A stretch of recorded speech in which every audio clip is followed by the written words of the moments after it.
Hello, my name is Alan, and welcome to the Youth News Network special on entrepreneurship and financial literacy. Today I'm joined by Jada and Nija. Hey. And right now we're talking about AI, artificial intelligence. We know it's ubiquitous nowadays. It's in the hands of everyday consumers. And so I want to learn a little bit more about what does it mean for up-and-coming entrepreneurs like ourselves. We should talk about it. Definitely, definitely. I feel that in terms of advertising and helping with entrepreneurship and our businesses, it's going to be a major tool that'll just give you a step above someone who's not using it. Right. It's like it's the next step towards the future. Like especially like for me in my case, AI helped me with a lot. Like especially building my website, grammar, spelling, anything like that. Like that's going to be especially the virtual AI. Absolutely. It's one of those things that's like, where was this whole time and why weren't we using it? Me personally, I use it a lot for notes and making sure I stay on topic with whatever it is. And a lot of times it gives me ideas I didn't even think to ask or to learn about. And now they have a lot of research tools coming out as well. What are some ways you feel like younger people can incorporate AI into their daily lives? I know they got school, business. What are some things that you think? I think going by your brainstorming idea, I feel like with the research that they have in place, sometimes your brain just like goes on autopilot mode. But with Chat AI, you put in specifically what you want to look into, what you want to work on, and it gives you just some ideas to bounce off of. I know there are some things where they'll try to use it to like write the whole essay for them, but like that's neither here nor there. You at least have, it's like talking to another person and bouncing those ideas back and forth. And in those ways, it can be beneficial. Yes, but what you said, piggyback off what you said, I think it would be great. Like especially if you're trying to study and learn something, or especially if you can't pronounce a word, if you can't say something. You could just totally just look at the AI or say, hey, how do you pronounce this or whatever. It's like a robot right here, hands on in front of us. Absolutely. And that's one of the best use cases for it now that I've seen is getting it to explain things to you or write down exactly how you need to hear it, how you need it read. You can like ask a lot of it like, say it in this style or dumb it down for me or give me like the cliff notes of this thing. And it's just so easy. In seconds you have, again, just access to so much information.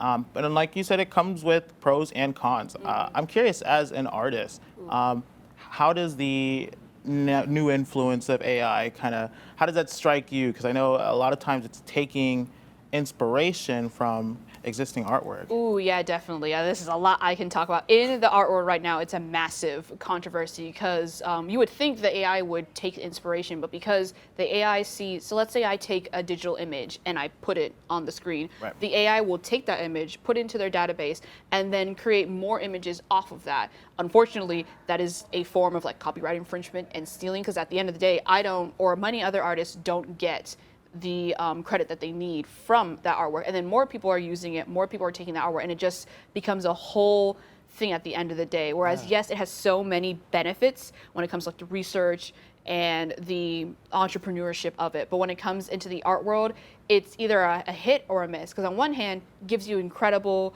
resources and ideas that you never thought of. On the other hand, it's taking your work and using that to train other ones, and you don't get that that credit. Exactly. Like there was a whole big controversy online where a person was actually banned from their like little art guild because they were posting their art and someone said it was AI art and that was copyright infringement, but no, it was actually their art. The AI stole it. Wow. So those are some things that we have to like, I feel like it needs to have more research into it to where I can fully be like, okay, this is definitely like something that every artist needs to use. Right, right. Especially on a day-to-day basis, not even just art overall. Like it could be pros and cons. It could be a scary thing when you're really thinking about it. It could be like, it take over your whole, like you said in school, essays, writing an essay. Kids could just be able to just write the whole thing and not even think. It's like not even thinking anymore for yourself. Yeah. Definitely. And so you mentioned that it was a part of it was a crediting issue, like making sure the artists get credit for it.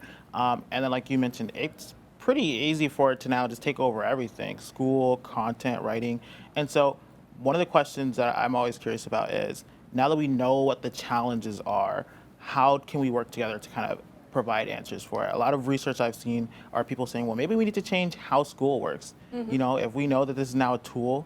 You know, when people invented calculators, right? We changed up some of the math questions. We changed it, and they got a little more complex. So I'm curious, do you feel like that's something that as a society we should evolve more and incorporate, or should we just like pause and just take a break, research more? Oh no, definitely. We should continue to evolve it. Like how I mentioned the copyright infringement with artists, a Right. new AI has been created where if I were to post my artwork online, I can put a filter over it to where now any AI bots or any AI chats that want to take my work and use it in their system, they can't, because when they bring it in, it looks all scrambled to them on the see. computer. And the calculator was a perfect example, because no matter what you feel about AI, it's going to keep evolving. It's never Right. going to stop. So if we want to keep up with the times, we have to also evolve with it. We can't just sit here and be like, well, I don't really want to interact with that, or I don't know how to. We have to keep doing the research. We have to keep figuring out how it can benefit us, because yeah, it's scary right now because it's new. Like we always grew Right. up with all those things of like the future, the robots will help us, the flying cars, we're basically there. Now we just got to figure out how to regulate it.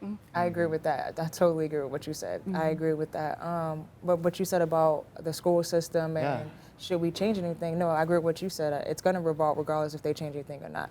I feel they should change how maybe it should be a way that they can't necessarily go in there and add their own. They should change AI a little bit on that. The school should change, you know how they make everything. They could change it a different way so they can't copyright it or steal it. You know what I'm saying? Yeah. Because it's going to evolve. It's going to happen, whether we want it to or not. Right. And then even looking at like bigger picture evolutions of school, because I definitely think for now there's going to be a lot of like different measures to counteract AI.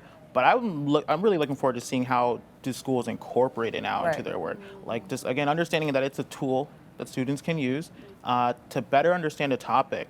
It really now makes us focus on, what is the purpose of school? Is it just to like make them fill out essays and just do busy work? Or do we actually want them to learn? And if the AI is helping them learn, then all of a sudden it becomes a product for good, for large scale use. Oh, exactly. And the more that we try to limit it and how it's used, because it would be so easy to just slap on the rule of like, no, you can't use it to write essays. No, you can't use it to do this.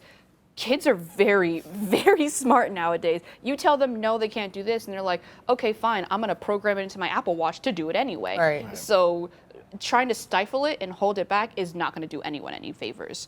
And in a business context, I mean, how do you see AIs revolutionizing the workforce? Do you see it replacing jobs, helping jobs? What are your thoughts? 50-50. Yeah, 50-50, definitely. On one hand, it's replacing more of the menial tasks that would be left up to a person. But on the other spectrum of it, I was just talking to someone about how they're using it now for like advertisements, or we were all a part of COVID and we couldn't go out physically to go grocery shopping. Walmart started employing AI so where you can go virtual reality shopping with a robot and all the advertisements would be there, the products would all be there. So like that's insane to think about. As a business wise, like you can get to the people who unfortunately can't go out of their house due to medical risks, due to taking care of kids, due to a storm or a hurricane going out, and then they use the AI and the drones to take that over to you. Like that's Insane. insane. That's revolutionary. Like, so I feel like in a business sense, AI is definitely something that needs to be explored because it can be modified to fit everywhere. Sure. I agree with that. Yes, I agree. I think AI should be part of business world. I think it should. Honestly, I think everybody should be using it when it comes to time because there's so much that it can do, and it limits us. Like we could get rest, we could to relax, we could have the AI type the whole website for us if we need to. Exactly. So it's so many things that the AI is going to bring to all of us that I think we all should use. Absolutely. Guys, this was such a fun topic. We could probably talk about it all day. But to watch more on YNN, you should check out the YouTube channel at WatchYNN.